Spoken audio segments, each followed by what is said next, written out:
about the Kenyan mission to Haiti. This statement is going to be read on our behalf by Honorable Eugene Wamalwa. Okay.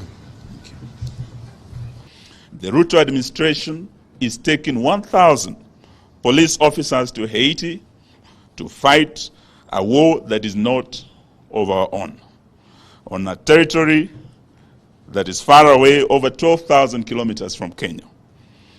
We cannot send 1,000 of our young men and women in uniform in harm's way, over 12,000 kilometers away, without the people of Kenya, through their elected representatives in parliament, having a say as to whether this is in our national strategic security interest or it's motivated by other interests.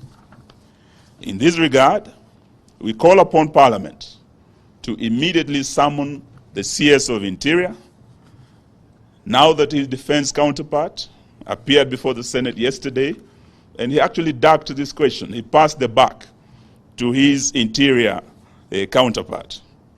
We want him to explain to Parliament, and by extension the nation, the following issues. 1, why are we sending our officers to Haiti to protect Haitians while the security situation at home is deteriorating and they are unable to protect lives and property of Kenyans in Sondu, in the North Rift, in Northeastern, in Lamu, and at the coast against gangs, cattle rustlers, bandits, and the resurgent Al-Shabaab terrorists who are slaughtering Kenyans? 2, why deploy our police while the issue of Kenyan police brutality, particularly in the recent anti-tax protests, which witnessed excessive use of force, killings, and gross violation of human rights, where 72 Kenyans lost their lives through police bullets and thousands were wounded, and the matter is still live before the National Dialogue Committee at Bomas, which was sanctioned by Parliament. Some matters are before our courts, and some matters are still being considered by the Police Reform Task Force. 3, won't this be tantamount to exporting police brutality and abuse of human rights to our black Haitian brothers and sisters who are also protesting the illegitimacy of their president, just the way Kenyans were protesting and were clobbered by the same police? 4, Kenya has an impeccable liberation and Pan-Africanist credentials and ties to the liberation movements in the Caribbean and all over the world. Wouldn't sending our officers to Haiti, not at the request of our black Haitian brothers and sisters, but at the request of their president, whose legitimacy has been questioned by his people? Wouldn't sending officers to Haiti taint our Pan-Africanist ties to the Caribbean?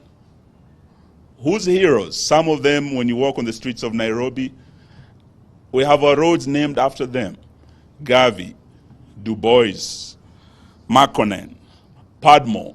All these were Caribbean leaders who, with our founding fathers, ties. And now we are going to fight other people's wars.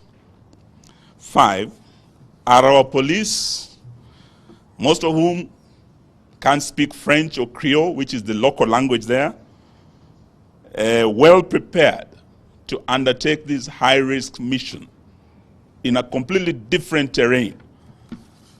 Are they properly prepared to go on this mission? Or is Ruto ready to sacrifice the innocent blood of Kenyans for American dollars or for international recognition? These are questions Kenyans are asking. We are therefore urging that Ruto must stabilize and secure Kenya first before thinking of sending our security people to what clearly looks like a mission impossible in a faraway country with whom we didn't have diplomatic ties until recently. We call on Parliament to demand oversight on this matter with a view of protecting the young men and women in uniform who are about to be taken to Haiti for a war that is not ours, and at a time when we need them back home to take care of their fellow Kenyans. As a country, we are actually under-policed. As you know, the recommended UN ratio, citizen to police ratio, is 1 to 400. In Kenya, we don't have enough police officers. Our ratio is 1 to over 1,000. We have immediate neighbors to Haiti, like America, that has a surplus. We don't even have enough. So these are some of the issues we want the people's representatives to summon the CS, question the Haiti deal. Thank you, ladies and gentlemen. Unless you have some questions. Yes. Yes, we can take some questions.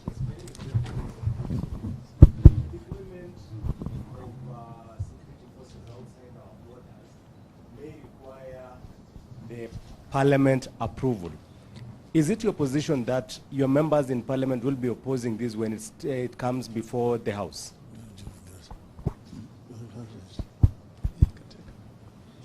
Well, as you know, generally, deployment of forces outside the borders requires parliamentary approval.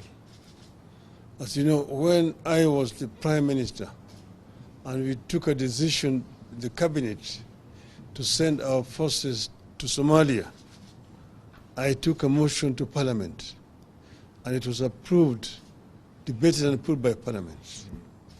Now, this is a similar case. We are sending out our troops or forces outside our borders. It must be approved by Parliament. Just like the defense treaty that has been signed between our government and the government of the United States must also be taken to Parliament and approved.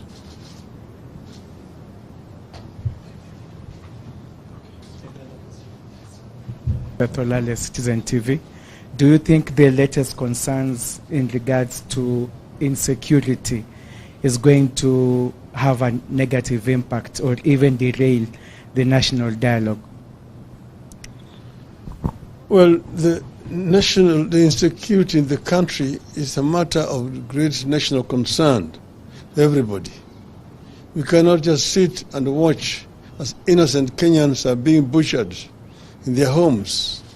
You've seen what is happening there in Sondu. Houses being touched, people being burnt inside their homes. This is something that is horrible.